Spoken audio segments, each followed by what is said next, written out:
अखण्डमण्डलाकारं व्याप्तं येन चराचरं तत्पदं दर्शितं येन तस्मै श्रीगुरुवे नमः। शङ्करं शङ्कराचार्यं केशवं बादरायणं शूद्रभाषकृतौ वन्ते भगवन्तु पुनः पुनः। ईश्वरो गुरुरात्मेति मूर्तिभेदविभागिनी व्योमवद्यात्मदेहाय दक्षिणामूर्तये नमः। பவித்ரேந்திரியானை நதிக்கரையில் அமர்ந்து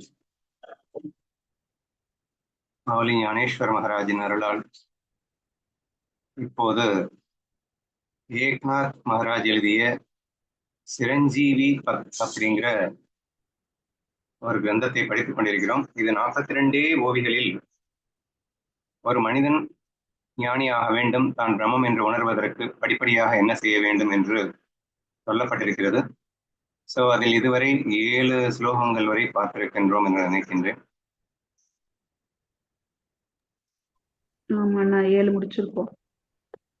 ஸோ கடைசியில அந்த 7வதுல என்ன சொல்லியிருந்தாருன்னா, பிறர் தன்னை மதிக்க வேண்டும் என்பதற்காக துறவரம் மேற்கொள்வதும், சத்சங்கத்தை விட்டுவிட்டு தனிப்பட்ட பூஜைகளை ஏற்பதும், சீடர்கள் மீது பற்று வைப்பதும் ராஜச வைராகியமாகும் அப்படின்னு சொல்லிட்டு 3 வகையான வைராகியங்கள் ரொம்ப முக்கியம் அப்படின்னுட்டும், தாமச வைராகியம்னா என்ன, ராஜச வைராகியம்னா என்ன அப்படிங்கிறது வரைக்கும் சொல்லியிருந்தாரு. இப்போ நம்ம சாத்வீக வைராகியம்னா என்னன்னு பார்க்கணும்னு நினைக்கிறேன். பார்க்கலாம். ஓவி number 8. Saints do not approve of rajasic and tamasic detachments. They do not lead to God realization, but instead become the root of misfortune. இன்னும் சாத்விக வைராகியத்தை சொல்றதுக்கு முன்னாடி இந்த ராஜச வைராகியத்தையும் தாமச வைராகியத்தையும் நான் இதுவரைக்கும் எக்ஸ்பிளைன் பண்ணினேன் இல்லையா? அந்த ரெண்டும் இறைவனிடம் உன்னை கொண்டு சேர்க்காது, மாறாக அது உன்னை படுகொலியில் தள்ளிவிடுவதற்கே பயன்படும். அதனால அந்த 2 வைராகியங்களையும் நீ அறவே ஒழித்து விட்டு நீ கைப்பற்றிக் கொள்ள வேண்டியது இன்னொன்று இருக்கிறது, அதை நான் அடுத்து சொல்லுகின்றேன்னு சொல்லிட்டு இதுவரைக்கும் சொல்லிக் கொடுத்த அந்த ராஜச தாமச வைராகியம் அப்படிங்கிறது முற்றிலும் தவிர்க்கப்பட வேண்டியவை அப்படிங்கிற ஒரு விஷயத்தை மென்ஷன் பண்றதுக்காகவே இந்த ஒரு ஓவியம் அமைக்கப்பட்டிருக்கு. இத்தகைய ராஜச மற்றும் தாமச வைராகியங்களை சாதுக்கள் ஏற்பதில்லை. இதனால் இறைவனை அடைய முடியாது, மாறாக இது துன்பத்திற்கே வழிவகை செய்கிறது அப்படின்னு சிம்பிளா சொல்லியிருக்காரு. சோ பெருசா நம்ம இதுல ஆராய்ச்சி பண்றதுக்கு ஒன்றும் இல்லை. வினோ வெரிவல். ஏன்னா அந்த தாமச வைராகியம் ராஜச வைராகியம்ல அது வைராகியம் நம்ம சொன்னா கூட அது கிட்டத்தட்ட நமக்கு எல்லாருக்குமே இருக்குல்ல. ஸோ ஒரு பணத்தை அடையணும் அப்படிங்கிறதுக்காக என்ன வேணா இழப்பதற்கு தயாரா இருக்கான். எவ்வளவு பெரிய வைராகியசாலி அப்படின்னு சொல்ல வேண்டியது இருக்கு. ஏதோ ஒரு சிற்றின்ப சுகத்தை அனுபவிக்கிறதுக்காக நான் எதையும் இழக்க தயார்னு சொல்றான் தாமசன். ஸோ இந்த மாதிரி இப்போ எவ்வளோ வைராகியத்தோட இருக்காங்க. நம்ம எக்ஸாம்பிள் என்ன சொன்னோம், ஒரு மாசம் ராப்பகல பயங்கரமா உழைக்கிறான், அந்த 1 லட்ச ரூபாய் சேலரி கிடைக்கும் அப்படிங்கிறதுக்காக. பட் தன்னுடைய ஆசைகள் எல்லாம் விட்டு விட்டு செய்யறான், அடிமையா கூட வாழ்றதுக்கு ரெடியா இருக்கான். ஆனா அதெல்லாம் அது சரியான ஒரு செயலாக இருக்க முடியுமான்னா கண்டிப்பாக இருக்க முடியாது. அந்த வைராகியம் உண்மையில் கடவுளிடம் கொண்டு செல்லாது அப்படிங்கிறது மட்டும் இல்ல, உன்னை கீழே படுகொலியில தள்ளி விட்டுடும் அப்படிங்கிறதும் சேர்ந்து புரிஞ்சுக்கோங்க அப்படிங்கிறதான் மெயினா இவர் சொல்ல வர்றாரு. ஸோ அதனால ராஜச மற்றும் தாமச வைராகியங்கள் சாதுக்கள் ஏற்பதில்லை அப்படின்றத விட, ஞானிகள் ஏற்பதில்லை அப்படிங்கிறத விட, வேதமும் ஏற்பதில்லை, உபநிஷத்துக்களும் ஏற்பதில்லை, எந்த குருக்களும் ஏற்பதில்லை, எந்த இறைவனும் ஏற்பதில்லை அப்படின்னு வச்சுக்கோங்க. ஏன்னா இதனால் இறைவனை அடைய முடியாது அப்படிங்கிறப்ப இதை வச்சுக்கிட்டு என்ன செய்யறது? இறைவனை அடைய முடியாதோடு நிப்பாட்டிட்டா கூட பரவாயில்ல, ஆனா இது துன்பத்திற்கே வழிவகை செய்வதாக இருக்கின்றது, அதனால நீ கண்டிப்பா இதை விட்டுத்தான் ஆகணும் அப்படிங்கிறத புரிஞ்சுக்கோங்க. நம்ம சாத்விக வைராகியம்னா என்னன்னு 9வது ஓவியில சொல்றாரு. என்ன சொல்றாருன்னு பார்க்கலாம். Now listen carefully to the description of pure sattvic detachment, which is revered by the Lord himself, so that it may be firmly established in your mind. இப்பயும் அந்த சாத்விக் வைராகியம்னு என்னன்னு சொல்லல, இதுதான் ரொம்ப ரொம்ப சூப்பர், இதுதான் நீ கண்டிப்பா ஃபாலோ பண்ணணும் அப்படின்னு சொல்லிட்டு சொன்னாதானே நீ இறுக்கி பிடிப்ப அப்படிங்கிறதுனால இந்த ஓவியம் அமைச்சிருக்காரு. இப்போது உலகமே போற்றும் பகவான் கிருஷ்ணர் ஏற்றுக்கொண்ட சுத்த சாத்வீக வைராகியத்தை பற்றி விரிவாக சொல்கிறேன். இதை கவனமாக கேள்வி. இப்போ முதல்ல சாதத்தில் ஏற்றுக்கொள்ள மாட்டார்கள்னு சொன்னார், ஞானிகள் ஏற்றுக்கொள்ள மாட்டார்கள், இறைவன் ஏற்றுக்கொள்ள மாட்டான், அதனால நீ பண்ணாதே அப்படின்னு சொன்னார். அப்புறம் ஏற்றுக்கொள்ளப்பட்ட அந்த வைராகியம் எது அப்படின்னா அது சாட்சாத் பகவான் ஸ்ரீகிருஷ்ணரே ஏற்றுக்கொண்ட சுத்த சாத்வீக வைராகியத்தை பற்றி. ஏன்னா பகவான் கிருஷ்ணர் ஏற்கனவே ஏக்நாதி பாகவதத்துல கிருஷ்ணர் பூரண அவதாரம் அப்படின்னு சொல்லிட்டு அவருடைய வர்ணனை இப்ப நம்ம சமீபமா படிச்சுட்டு இருக்கோம். வேற லெவல்ல போயிட்டு இருக்கு. அவன் பார்த்தாலே போதும், இல்ல நம்ம அவனை பார்த்தாலே போதும், இல்ல அவன் நம்மளை தொட்டா போதும், நம்ம அவனை தொட்டா போதும் அப்படின்னு சொல்லிட்டு எக்கச்சக்கமான ஜஸ்ட் ஒரு ஸ்பரிஷத்தாலேயே ஆட்டோமேட்டிக்கா நம்ம திருப்படிகளை கடந்து அவனோட ஐக்கியமாகி விடுவோம். அப்பேற்பட்ட பூரண அவதாரம் அது. அவன் சொல்லி கொடுத்தது கீதை என்றால் அவன் வாழ்ந்தது அவனுடைய வாழ்க்கை அப்படின்னு சொல்லிட்டு கிருஷ்ணன் பத்தி வர்ணிச்சுக்கிட்டே இருக்கலாம் அப்படிங்கிற மாதிரியான இருக்கு. ஸோ அது அவனை ஏக்நாத் மட்டும் இல்லை, உலகத்திலேயே பொதுவா அவதாரங்களிலேயே மிகச்சிறந்த அவதாரம்னா அது பகவான் கிருஷ்ணர் என்று சொல்லப்படுகின்றது. அப்படிப்பட்ட பகவான் கிருஷ்ணர் ஒப்புக்கொள்ளப்பட்ட வைராகியத்தை சொல்ல போகிறேன். அப்ப இதை கேட்கும் போதே நமக்கு ஓகே, கிருஷ்ணரே ஒப்புக்கொள்ளப்பட்ட வைராகியமா, இப்ப கண்டிப்பா நம்ம ஃபாலோ பண்ணணும்டா அப்படின்னு ஒரு உத்வேகத்தை நம்ம கொண்டு வந்துடணும் அப்படிங்கிறதுக்காக முதல்லயே சொல்றாரு. சரியா? சோ அதை கவனமாக கேள், நான் இப்ப சொல்ல போறேன் அப்படின்னு மட்டும்தான் இந்த 9ல இருக்கு. இப்ப 10 பார்க்கலாம். He gives up all desires for sensory enjoyment. Even if pleasures come due to destiny, he remains detached and entangled. அடிக்கடி நான் இந்த விஷயத்த சொல்லிக்கிட்டே இருக்கேன். ஆனா நிறைய பேர் இத கவனிக்கிறது இல்லை. அதாவது எனக்கு நானா சுகத்தை தேடி போகல, ஆனா சுகம் தானா தேடி வந்தா அதை நான் டிட்டாச்மெண்டோட நான் அனுபவிச்சுக்கிறேனே. விருப்ப வெறுப்பு தானே இருக்கக்கூடாது. விருப்ப வெறுப்பு இல்லாம அனுபவிக்கலாம்ல. நானா தேடி போக மாட்டேன், அதுவா வந்தா மட்டும் நான் அனுபவிச்சுக்கிட்டுமா? இந்த கேள்வி பொதுவா எல்லாருமே கேட்கறது உண்டு. சரியா? இங்கே ஏக்நாத் மகாராஜ் என்ன சொல்றாருன்னு பாருங்க. அவன் உலக இன்பங்கள் மீதான அனைத்து ஆசைகளையும் விட்டு விடுகிறான் அப்படின்னு மொட்டையா சொல்லலைங்க. விதிப்பயனால் பிராப்தத்தின் காரணமாக இன்பங்கள் வந்து சேர்ந்தாலும் அவற்றில் சிக்காமல் விலகியே நிற்கிறான். இதை விட என்னங்க சொல்றது? நான் சொன்னா ஏத்துக்க மாட்டேங்க, பட் ஞானிகள் சொன்னா ஏத்துக்கிட்டு தானே ஆகணும். சரியா? அவர் என்ன சொல்லியிருக்காருன்னு நல்லா கவனிங்க. உலக இன்பங்கள் மீதான அனைத்து ஆசைகளையும் விட்டு விடணும், அது எல்லாருக்கும் தெரிஞ்ச ஒரு விஷயம். ஏன்னா ஸ்வரூப ஆனந்தத்தை அடையணும் அப்படின்னா பொய்யான துக்கம் சுகம் என்ற போர்வையை போர்த்தி கொண்டு வருது இல்ல. துக்கம் சுகம் என்ற போர்வையை போத்திட்டு வந்துட்டா மட்டும் ஏமாந்துடக்கூடாது இல்ல. அப்போ அதை டோட்டலா வேண்டாம்னு சொல்லணும். எதை? சுகத்தெல்லாம் வேண்டாம்னு சொல்ல வேணாங்க. துக்கம் சுகம் என்ற போர்வையை போத்திட்டு வந்தா கூட வேணாம்னு சொல்லணும். அப்படி சொல்ல தெரிஞ்சா போதும் உங்களுக்கு. ஏன்னா அது அந்த நேரத்துக்கு சுகம் மாதிரி தெரிஞ்சு பின்னாடி பெரிய கஷ்டத்தை தானே கொடுக்க போகுது. வாழ்க்கை பூரா அதை தானே நம்ம அனுபவிச்சுட்டு இருக்கோம்.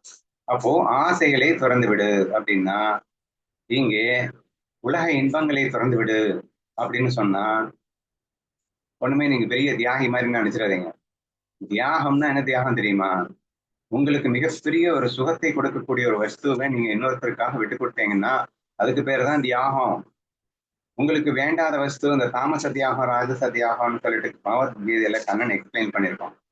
இந்த ஒரு சிலர் தான் இருப்பாங்க, அவன் நல்லா போட்டு ட்ரெஸ்ஸை இதுக்கு மேல தொட்டாலே கிழிஞ்சு போயிடும் அப்படின்ற அளவுக்கு நாரடிச்சு அந்த அளவுக்கு அந்த துணியை யூஸ் பண்ணிட்டு அதுக்கப்புறமா தாராள பிரபு மாதிரி இனிமே அதுக்கு மேல அவனுக்கு யூஸ் ஆகாது. சரியா? அது யூஸ் ஆகாதுன்னு தெரிஞ்சதுக்கு அப்புறம் யாராவது அநாத ஆசிரமம் இல்லை யாராவது கேட்டாங்கன்னா இந்த ட்ரெஸ்ஸை கொடுத்துரு அப்படின்னு பெருசா தானம் பண்றாராம். என்னது இதுக்கு மேல யூஸ் ஆகாத பொருள் நீ தானம் பண்ணி என்ன பண்ண போற? So there are many peoples who are doing like this. தங்களுக்கு உதவாதது, தங்களுக்கு பிரயோஜனம் இல்லாதது, எந்த வகையிலையும் உருப்படாதது இதெல்லாம் நான் தானம் பண்றேன் அப்படின்னு சொன்னா இது தாமச ராஜச தானத்துல தான் வரும். குறிப்பா தாமச தானத்துல வரும் அப்படின்னு சொல்லியிருப்பாரு. சரியா? இதையும் எதிர்பார்த்து நீ பண்ணா அது ராஜச தானம்னு சொல்லியிருப்பாருன்னு வச்சுக்கோங்களேன். ஆனா இங்க உலக இன்பங்கள் மீதான அனைத்து ஆசைகளையும் விட்டு விடுகிறான் அப்படின்னு சொன்னான். உலக இன்பத்தையே விடுறான்லப்பா, அப்படி பெரிய தியாகி தானப்பா, அவனுக்கு இன்பமா இருக்கிறதையே விடுறான்லப்பான்னா. உலக இன்பம்னு யாராவது சொன்னாங்களா? உலகத்துல துன்பம் மட்டும்தான்டா இருக்கு. உலகத்துல இன்பம் நினைச்சதும் முட்டாள்தனம். அது உலகத்துல துன்பம் மட்டும்தான் இருக்கு. அந்த துன்பம் சுகன்ற போர்வையை போத்திட்டு வர்றதுனால அது இன்பம் நீயா சொல்லிக்கிறதா? அதை விடுறதுங்கிறது உனக்கு பெரிய நன்மை தானே, சுகம் தானே, பேரானந்தத்தை தானே போற. அப்படி இருக்கும்போது அது துன்பத்தை தான் நீ தியாகம் செய்யற, அது பெரிய தியாகம்னு சொல்லிக்க வேண்டிய அவசியம் இல்லை. இது நம்பர் 1. சரியா? நம்பர் 2, உலக இன்பங்கள் மீதான அனைத்து ஆசைகளையும் விட்டுவிட வேண்டும் அப்படின்னு சொன்ன உடனே என்னது இது? எங்க மனுஷனா பிறந்துறதுக்கு சந்தோஷமா வாழத்தானுங்க பிறந்திருக்கோம். நீங்க பாட்டுக்கு எல்லா இன்பங்களையும் விடுன்னா, எல்லா சந்தோஷத்தையும் விடுன்னா நல்லா வாங்க இருக்கு அப்படின்னா, ஏ லூசு, நீ வந்து ஒரு 5 ஸ்டார் ஹோட்டல் ரேஞ்சுக்கு ஒரு ஒரு விஷயத்தை நீ அனுபவிக்கணும் அப்படின்னு ஆசைப்படுற. பயங்கர ஹைஜீனிக்கா, சுத்தமா, அவ்வளோ பக்காவான ஒரு இடத்த நீ வந்து அனுபவிக்கணும் அப்படின்னு ஆசைப்படுற அப்படின்னா, சாக்கடையில இருந்து எந்திரிச்சு வந்தா என்னடா முடியும்? சாக்கடையில படுத்துட்டு நாற்றம் நாரம் சீலிலே பிறந்து அதிலேயே உழன்று கிடக்கும் புழுக்களுக்கு அதன் மேல் வெறுப்பு தோன்றாதது போலே அப்படின்னு ஞானதேவர் பயங்கரமா திட்டிருப்பார். சரியா? நீ வந்து சாக்கடையில புரண்டுகிட்டு இருக்க. நீ வந்து சாக்கடையோட மேல சாக்கடையோட 5 ஸ்டார் ஹோட்டலுக்கு போனா எவனாவது விடுவானா? நீ போனேன்னா 5 ஸ்டார் ஹோட்டலே நாரி போயிடும் அப்புறமா. சரியா? ஸோ தேர்ஃபோர் ஃபர்ஸ்ட் நீ அதை விட்டுட்டு போகணும். சாக்கடையெல்லாம் தூக்கிட்டு போகக்கூடாது. சரியா? அப்படின்னா என்ன அர்த்தம்? சாக்கடையில துன்பம் தான் இருக்கு, ஆனா அது இன்பம் நினைச்சுக்கிட்டு நீ வாழ்ந்துட்டு இருக்க. அந்த துன்பம் நினைச்சுக்கிட்டு, அதாவது துன்பத்தை இன்பம் என்று நினைத்துக் கொண்டு வாழ்ந்து கொண்டிருக்கின்ற சாக்கடையை விடுறா.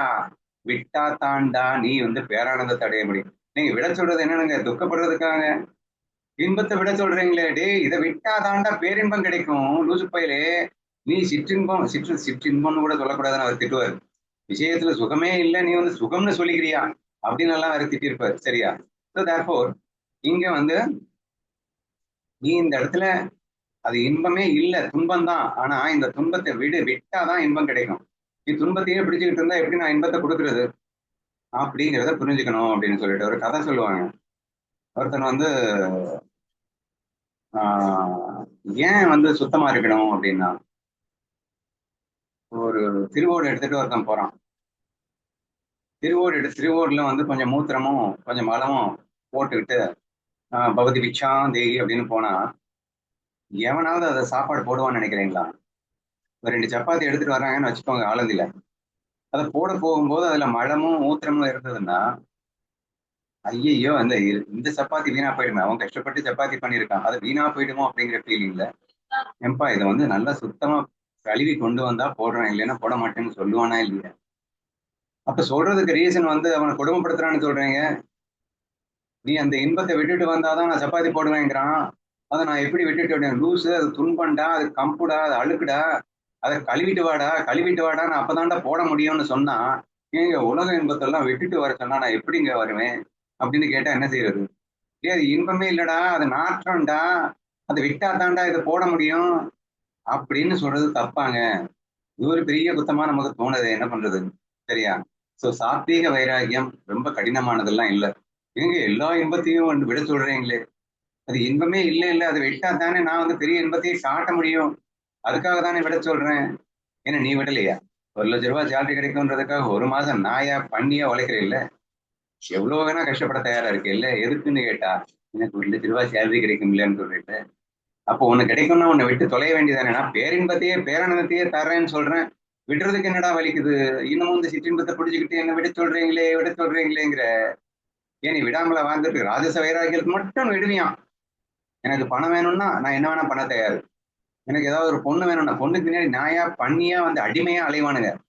ஏன்டா அப்படி இருக்க? எனக்கு அது வேணும் இல்ல, அது கிடைக்கணும்னா எவ்வளவு வேணா கஷ்டப்படுறதுக்கு தயார்னு இருக்கிறே இல்ல. அப்ப இந்த ஆன்மீகத்துல மட்டும் ஏன்டா வலிக்குது உங்களுக்கு? அதுவும் நாங்க இன்பத்தையா விட சொன்னோம், துன்பத்தை தானே விட சொல்றோம். அதுக்கு எனக்கு வலிக்குதுன்னா பின்ன எப்படி பேரின்பம் கிடைக்கும்? எனக்கு தெரியல என்று குருமார்கள் ஞானிகள் எல்லாம் கேட்கிறாங்க, நான் கேட்கல. ஓகேவா? இப்படி சாத்வீக வைராகியத்தை வளர்ப்பதற்கு அவர் பிரதானமா சொல்லியிருக்கிற விஷயம் என்னன்னா, உலக இன்பங்கள் மீதான அனைத்து ஆசைகளையும் விட்டுவிட வேண்டும் அப்படின்னு. இது வரைக்கும் இன்னொரு முக்கியமான விஷயத்த சொல்லிட்டு இருந்தேனே, அதை சொல்லல. சோ ஆசையை விடுறது அப்படின்னு சொல்லியாச்சு. இப்போ ஆசையெல்லாம் தூக்கிட்டேங்க, எல்லாரும் ரொம்ப ஈஸியா டைலாக் எடுத்துட்டு இருக்கு. ஏங்க இப்ப என்ன, ஆசைப்படக்கூடாது அவ்வளவுதானே, ஏங்க கூடாது அவ்வளவுதானே, நானா வந்து எந்த ஆசையும் தேடி போக மாட்டேன், எந்த பொண்ணுக்கு பின்னாடி நானா போக மாட்டேங்க, போதுமா? நல்ல பையன். இப்போ ஒருவேளை அந்த பொண்ணு ஒருத்தி நான் அவளா தேடி வந்தாலும் வேணான்னு அனுப்பிச்சிரு, அது எப்படி முடியும்? ஏங்க நீங்க என்ன சொன்னீங்க? ஆசைப்படாதேன்னு சொன்னீங்க. நான் ஆசையெல்லாம் விட்டுட்டேன், அதுக்காக யார் பின்னாடியும் போறது இல்லை, அதுக்காக ஏங்குறது இல்லை, எல்லாத்தையும் விட்டுட்டேன்ல. இறைவனா பார்த்து தேடி கொடுத்தா அதை வந்து வேணாம்னு சொன்னா என்னங்க அர்த்தம் என்று கேட்பவர்கள் நிறைய பேர் உண்டு. ஆனா அடிக்ட் ஆயிடுவடா. அங்க நான் அடிக்ட் ஆகாம அனுபவிச்சுக்கிறேங்க விடுங்க, அடிக்ட் ஆனாதானே பிரச்சனை. அதுக்காக எந்த சுகமும் இல்லாம இருந்தா எப்படி? வர்றது வேணா வச்சுக்கிறேனேங்க, வரும்போது அனுபவிக்கிறேனே என்று கேட்பவர்கள் நிறைய பேர் உண்டு. அவர்களுக்காகவே சொல்லப்பட்டதுதான் அடுத்த வரி. சோ விதிப்பயனால் அப்படின்னா பிராப்த கர்மால உனக்கு நீ செய்த போன ஜென்மத்துல செய்த புண்ணியத்தின் அடிப்படையில சில இன்பங்கள் இந்த ஜென்மத்துல வரும். சரியா? அது வரும்போது அவற்றில் சிக்காமல் விலகி வைக்கின்றான், விலகி நிற்கின்றான்னு அர்த்தம், அனுபவிக்க கூடாதுன்னு அர்த்தம். ஒரு பொண்ணு வந்து நான் தானா தேடி வந்தா கூட, அம்மா தாயே கொஞ்சம் அப்படி போயிட்டு வா அப்படின்னு அவளை விட்டு விலகி அவன் அதில் சிக்காமல் தவிக்கின்றான், தப்பிக்கின்றான். So this is what we call it as சாத்வீக வைராகியா என்று புரிகிறதா? சரி, இது ரொம்ப கஷ்டமா? கஷ்டம்லாம் ஒண்ணும் இல்லை. அது சுகம்னு நினைக்கிற வரைக்கும் தான் உனக்கு கஷ்டமா இருக்கு. ஆக்சுவலா அது சுகமே கிடையாது. இன்னைக்கு எத்தனையோ பேர் கல்யாணம் பண்ணிட்டு சந்தோஷமா வாழ்ந்துட்டு இருக்கான். என்னத்தையோ ஒரு பெண்ணுகிட்ட சுகம் நினைக்கிறேன்னு தானே கல்யாணம் பண்ணிட்டு இருக்கீங்க. இவன் ஒன்றும் பெரிய தியாகி கிடையாது. இவன் சம்பாதிக்கிற பணத்தை எல்லாம் பொண்டாட்டிக்கு போடணுமே, பிள்ளைங்களை வளர்த்துக்கணுமே, இவ்வளவு கஷ்டப்படுறதுக்காக நான் உள்ள போறேன். எவனுமே உள்ள போகும்போது கஷ்டம் நினைச்சு போறது இல்லைங்க. என்னமோ அந்த பொண்ணுகிட்ட இருந்து ஒரு சுகம் கிடைக்குமாக்கும் அப்படின்னு நினைச்சு உள்ள போயிடுறான். உள்ள போய் மாட்டிக்கிறான் பாவம். அதுக்கப்புறம் அவனுக்கு ஒரு வெளியே வரவும் தெரியல, வெளியே வரவும் முடியல. அப்படியே உட்காந்து இதுதான் வாழ்க்கைன்னு அனுபவிச்சுட்டு போயிட்டு இருக்கான். சரியா? அப்போ சிக்காமல் விலகி இருக்க வேண்டும் அப்படின்னா அது துன்பம்னு புரிஞ்சுக்கிட்டா எவனாவது உள்ள போவானாங்க? கல்யாணம் பண்ணிக்கிறது அவன் என்னமோ ஒரு அந்த 24 மணி நேரத்துல ஒரு நாளைக்கு ஒரு 2 நிமிஷம் சுகம் கிடைக்கும் அப்படிங்கிறதுக்காக 24 மணி நேரம் கஷ்டப்பட தயார் அப்படிங்கிற ரேஞ்சுக்கு அந்த 2 நிமிஷம் சுகம்னு நினைச்சே இல்லை. அது சுகமே இல்லை, அது சுகமே இல்லைன்னு புரிஞ்சுக்கிட்டா எவனாவது போவானா உள்ள? சோ யாரும் வந்து நான் அது கல்யாணமே பண்ணிக்க வேணாம்னு சொல்றேன், தப்பா புரிஞ்சுக்கிறாதீங்க. கல்யாணம் பண்ணிக்கோங்க. ஆனா அது அன்பில் நிறைவதற்காக பொங்கி வழியும் உங்கள் அன்பை இன்னொருவருக்கு கொடுக்கறதுக்காக போகணும். எவனும் எவனும் அந்த மாதிரி எல்லாம் போற மாதிரி எனக்கு தெரியல. என்னமோ அவ ஏதோ ஒரு சுகத்தை கொடுப்பா, அதை வாழ்ந்து நாம வாங்கி நம்ம சுகத்தை அனுபவிக்க போறோம்னு நினைச்சிட்டு தான் உள்ள போய் மாட்டிட்டு அழுதுட்டு இருக்கான். அது வேற விஷயம். சரியா? அப்ப அது துன்பம் என்று முதலிலேயே தெரிந்திருந்தால் எவனும் போயிருக்க மாட்டான்னு சொன்னதுக்கு ரீசன் அதுதான். ஆனா நீயே இன்ப சுரூபம் என்று புரிந்திருந்தா போகணும் போகாதது அப்படிங்கிறது செகண்டரி. போனா கூட எங்கேயும் பிச்சை எடுக்கிறதுக்காகலாம் போக மாட்டேன். உங்ககிட்ட இருக்கிற சுகத்தை கொடுக்கறதுக்காக வேணா நீ உள்ள போவியே தவிர இல்லைன்னா போக மாட்டேன் அப்படின்னு வேணா புரிஞ்சுக்கோங்க. ஓகேவா? நீங்க மெயினா நீங்க புரிஞ்சுக்க வேண்டியது என்னன்னா ஆசையை துறக்கணும் அப்படின்னு சொல்லும் போது அது துன்பம் என்று புரிந்து கொண்டால் ஈஸியா திறந்துடலாம்னு சொல்லியிருந்தேன். இன்னொன்னு முக்கியமான விஷயம், தானா தேடி வர்றதையும் நீங்க துறக்கணும் அப்படிங்கிறத புரிஞ்சுக்கிட்டா நீங்க சாத்வீக வைராகியம்னா என்னன்னு புரிஞ்சுக்கிட்டு வர்றீங்கன்னு அர்த்தம். இன்னும் நிறைய சொல்றாரு. அடுத்து என்ன சொல்றாருன்னு பார்க்கலாம்.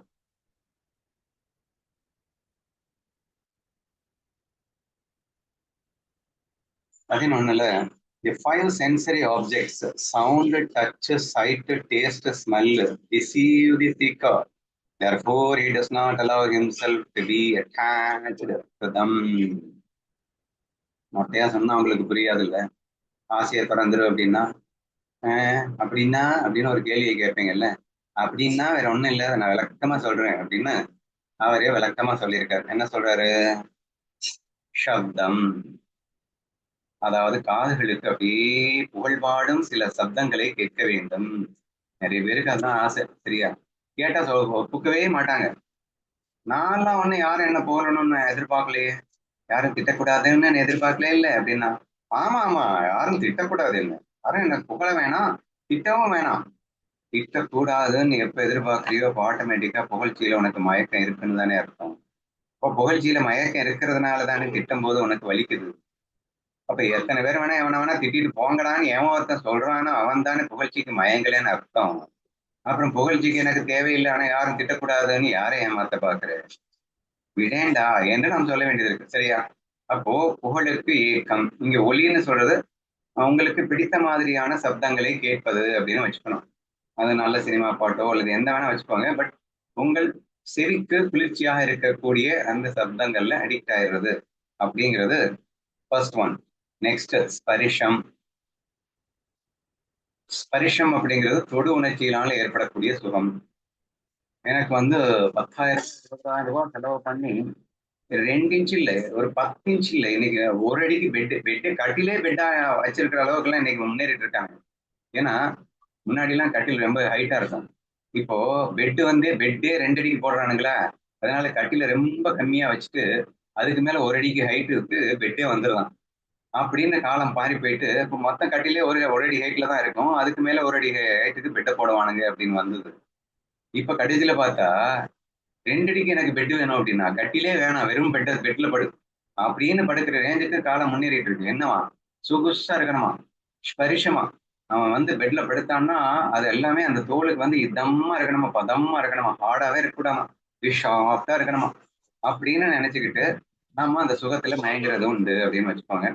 அதே மாதிரி தாம்பத்திலேயும் அந்த தொடு உணர்ச்சியில எக்கச்சக்கமான சுகம் இருக்கு அப்படின்னு நம்பிட்டு இருக்கோம்.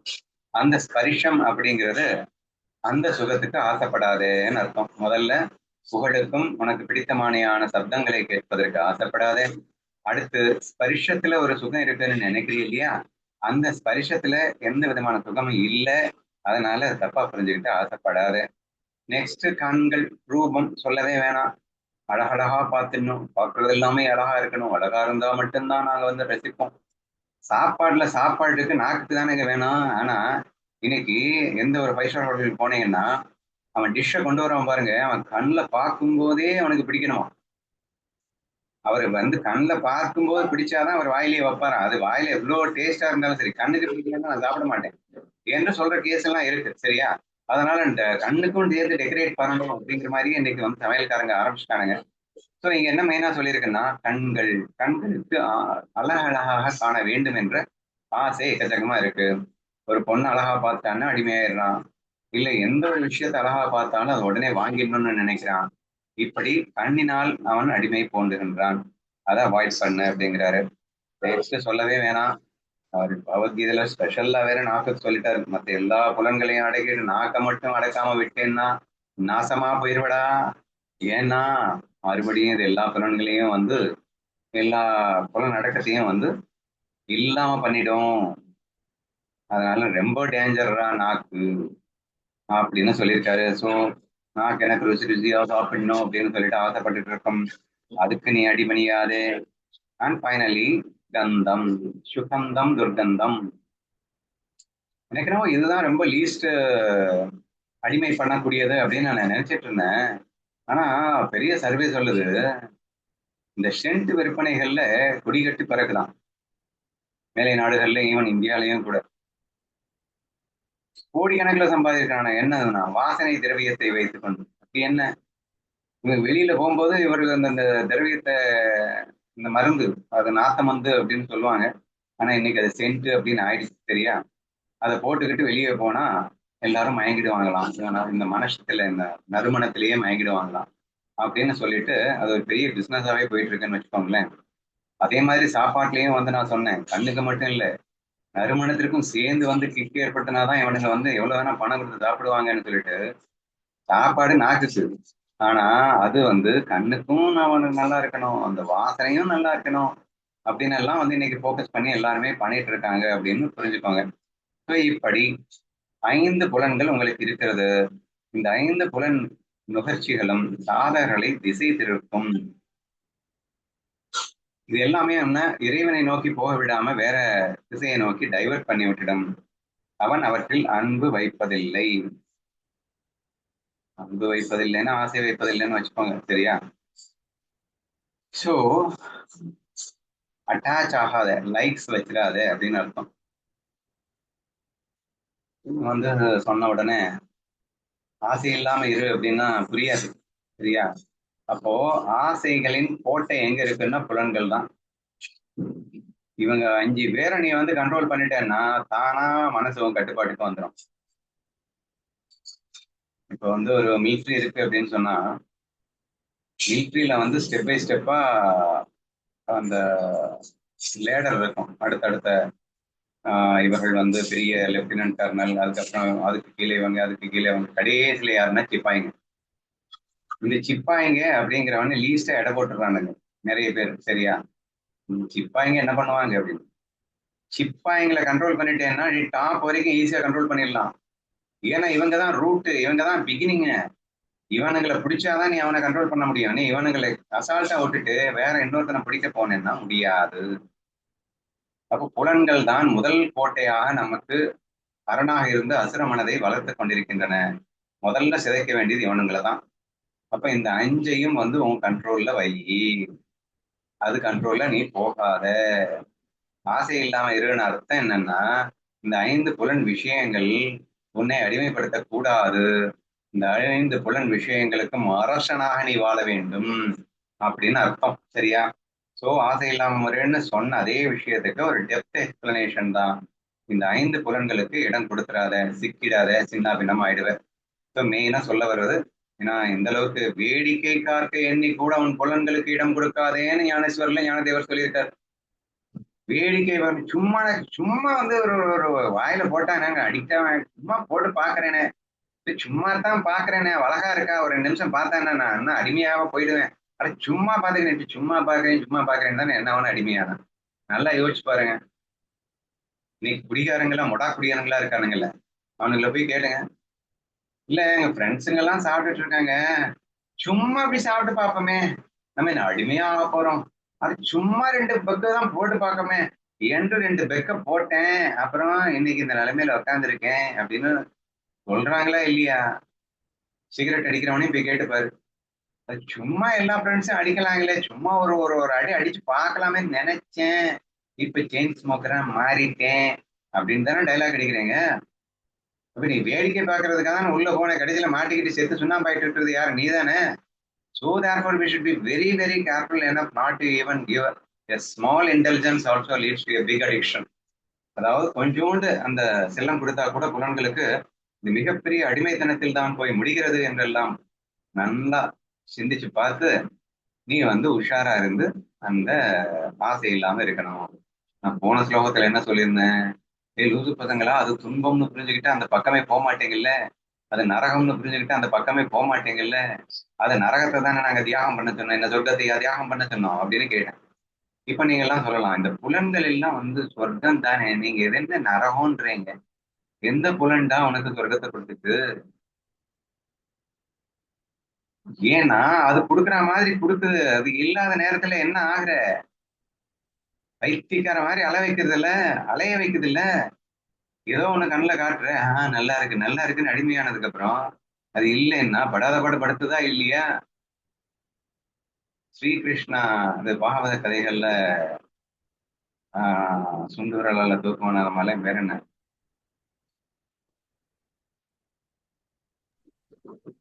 என்ன கிரி? சுண்டு விரல்ல தூக்குவான்ல அந்த மலை பேரை சொல்லுங்கம்மா. கோவர்தனகிரி. கோவர்தனகிரி. கோவர்தனகிரி அப்படின்னு சொல்லிட்டு ஒரு மலையை தூக்கி பிடிப்பான். அந்த கதையே என்ன சொல்லுது? அந்த கதையினுடைய இன்னர் மீனிங் டோட்டலி டிஃப்ரெண்ட். ஆக்சுவலா புலன்கள் இந்திரியன் அப்படின்னு இந்திரனுக்கும் எதிராக கமல் கண்ணன் வந்து சண்டை போடுறான் அப்படிங்கிறது கதை. இந்த இந்திரன்னா வேற யாரும் இல்ல, உங்களுடைய இந்திரியங்கள் தான் இங்கே இந்திரன். இந்திரியங்களின் அரசன் இந்திரன். உங்கள் 5 இந்திரியங்களின் அரசன் இந்திரன். அந்த இந்திரனுக்கு நீ பூஜை போட்டுட்டு இருக்க லூசு, அவனுக்கு போய் பூஜை போட்டுட்டு இருக்க, அவன் நாசமா பண்ணிட்டு இருக்கான் உன்னை, ஆசை காட்டி அடிமை படுத்தி உன்னை சின்ன பின்ன பண்ணிட்டு இருக்கான். அவனுக்கு ஏன்டா பூஜை போடுறீங்க லூசு பசங்களா? ஏய் சும்மா இருங்கடா, உங்களை வாழ வைக்கிற தெய்வங்கள் வந்து அந்த பசுமாடும் இந்த மலையும் தானடா. பசுமாட்டுக்கு உணவு கொடுக்கறது அந்த மலை, பசுமாட்டு உனக்கு பால் கொடுத்து வாழ வச்சிட்டு இருக்கு. நீ என்னடா லூசு மாதிரி உங்க இந்திரியங்களுக்கு பூஜை போட்டுட்டு இருக்க என்று கண்ணன் சொல்ல, ஆமா இல்ல என்று இவர்கள் சொல்ல, உடனே பூஜையை ஸ்டாப் பண்ணான். பூஜையை ஸ்டாப் பண்ணா இந்த இந்திரன் என்ன பண்ணான்?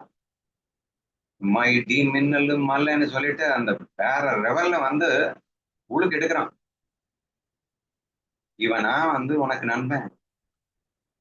ஃப்ரெண்டுன்னா ஒரு லவ்னா உன்னை வந்து நீ அவனுக்கு தீனி போட்டுக்கிட்டே இருந்தா அவன் வந்து உனக்கு சோகம் கொடுப்பானாக்கும், அவனுக்கு தீனி போடலைன்னு உன்னை வெளுத்து வாங்கிடுவானா? அப்ப இந்திரியனுக்கு பூஜை போடலைன்னு தெரிஞ்ச உடனே எல்லாம் நாசக்காடாயிருதாங்க. சரியா? அப்போ ஒரு நாள் ஒரு குடிகாரனுக்கு குடிக்கிறதுக்கு ட்ரிங்க்ஸ் கிடைக்கல அப்படின்னா அவனை போட்டு படுத்தி எடுத்து அவன் தற்கொலை பண்ணிக்கிற ரேஞ்சுக்கு திங்க் பண்ண வைக்கிறான். இந்த இந்திரியங்கள் உனக்கு சுகத்தை கொடுத்ததுன்னு நம்புற நீ, கொடுக்குற மாதிரி கொடுத்து படுகொலியில தள்ளிட்டு இருக்கடா நூத்து பதங்களா. அதனால தயவு செய்து இந்திரியத்துக்கு செல்லம் கொடுக்காத. அவன் கொடுக்குற மாதிரி கொடுத்து உன்னை ஏமாத்திட்டு இருக்கான்டா, வேணாண்டா என்று புரிந்து கொள்ள வேண்டும். சரியா? ஏன்னா நேரடியா வந்து அது துக்கம்னு புரிஞ்சா மட்டும்தாங்க அதுல இருந்து வெளியே வர முடியும். நம்ம பெரிய நீங்க தியாகிகள் மாதிரி இன்பத்தை எப்படி வெட்டுறதோ அப்படின்லாம் கேட்கக்கூடாது. புரியுதோ?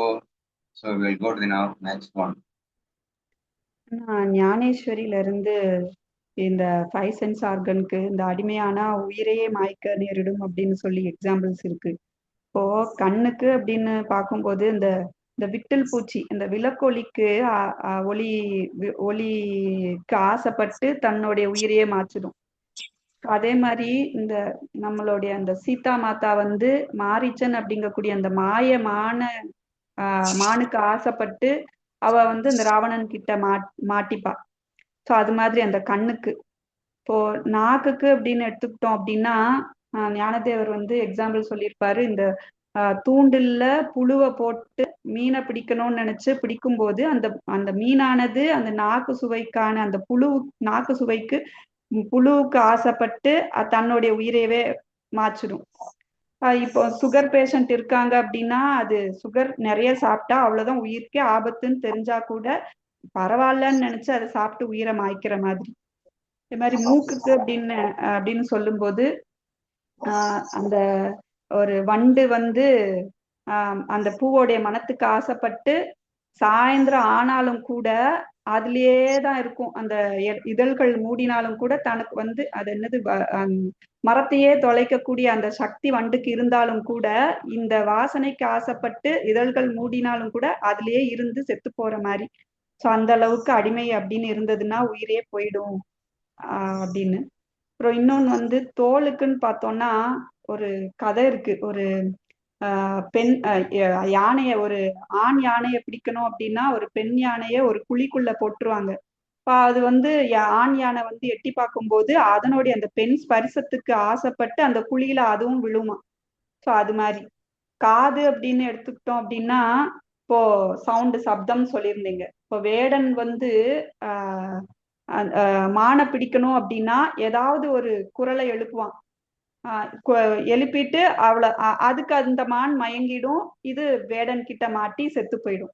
ஸோ ஒவ்வொரு விஷயமும் வந்து நமக்கு அடிமை அப்படிங்கிறது ஒவ்வொரு இந்த புலன்கள்ல அடிமை அப்படிங்கிறது ஏற்பட்டது அப்படின்னா அது உயிரே வந்து மாய்க்கிற அளவுக்கு ஆபத்தானது அப்படின்னு சொல்லி ஞானதேவர் சொல்வாரு.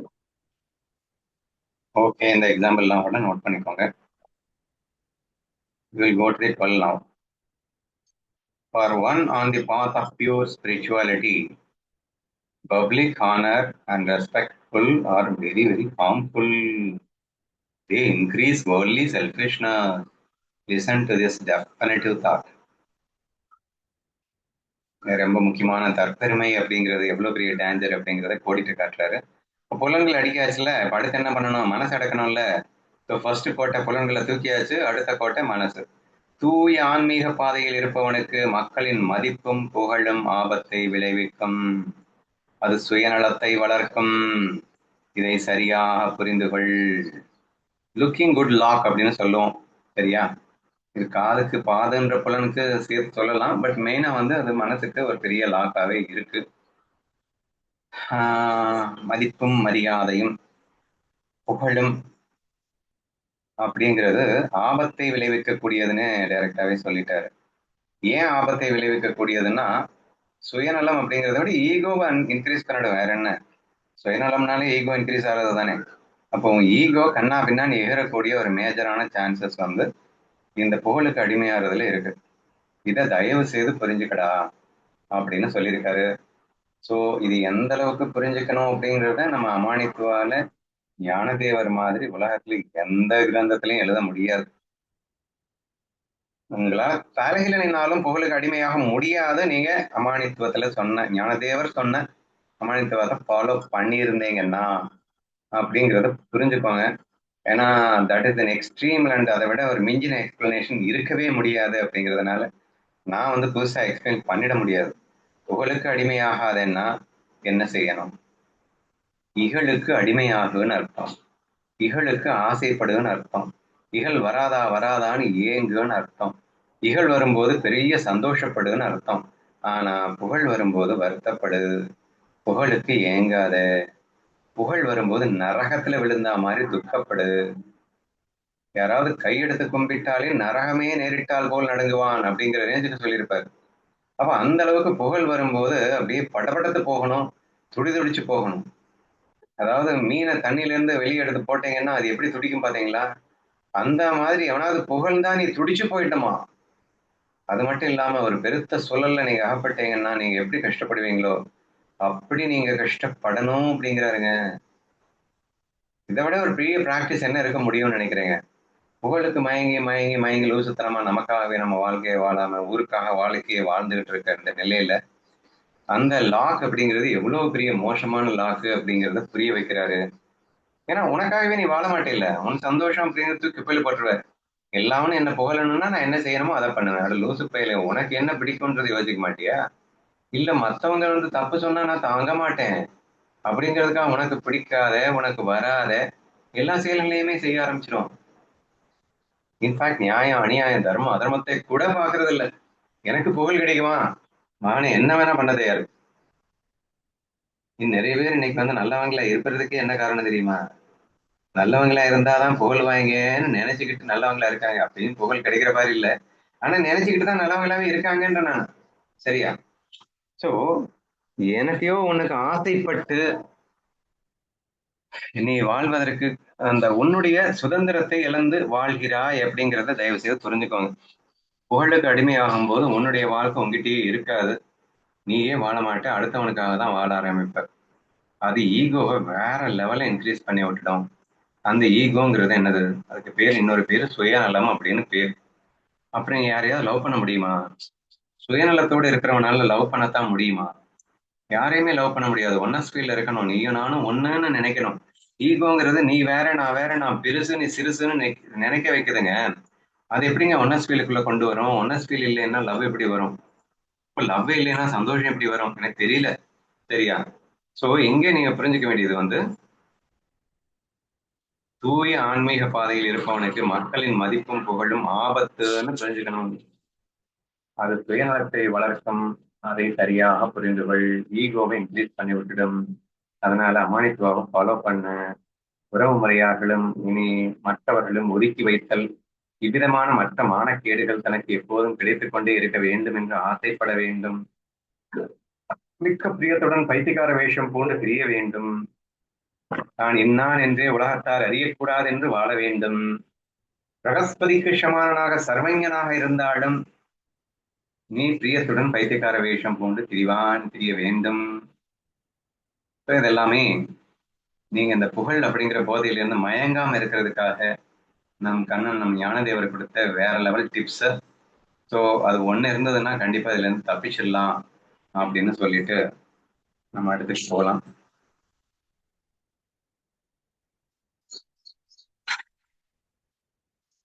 Seeing a retired person, people begin to praise him. Some take him with great respect to perform worship.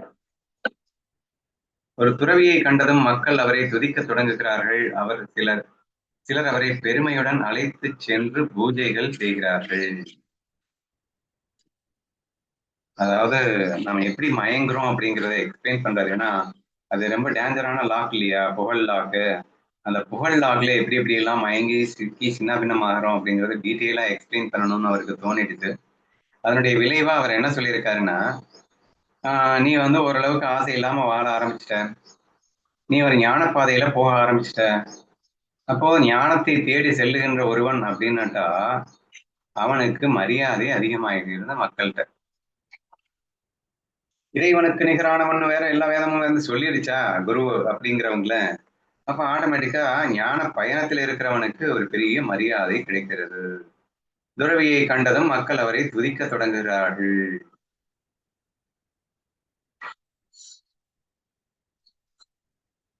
ஒரு சிலர் என்ன பண்றாங்கன்னா அவரை பெருமையுடன் அழைத்து சென்று பூஜையே பண்ணிடுவாங்க. சரியா? ஏற்கனவே ஒரு இடத்துல சொல்லிட்டாரு பூஜைக்கு மயங்குறான் அப்படின்னு சொல்லிட்டு. அவன் காலில் வந்து எல்லாத்தையும் நிறைய ஊத்தி செஞ்சு பூஜை எல்லாம் பண்ணி எக்கச்சக்கமான விஷயங்கள் பண்ண ஆரம்பிச்சிடுறாங்க. சரியா?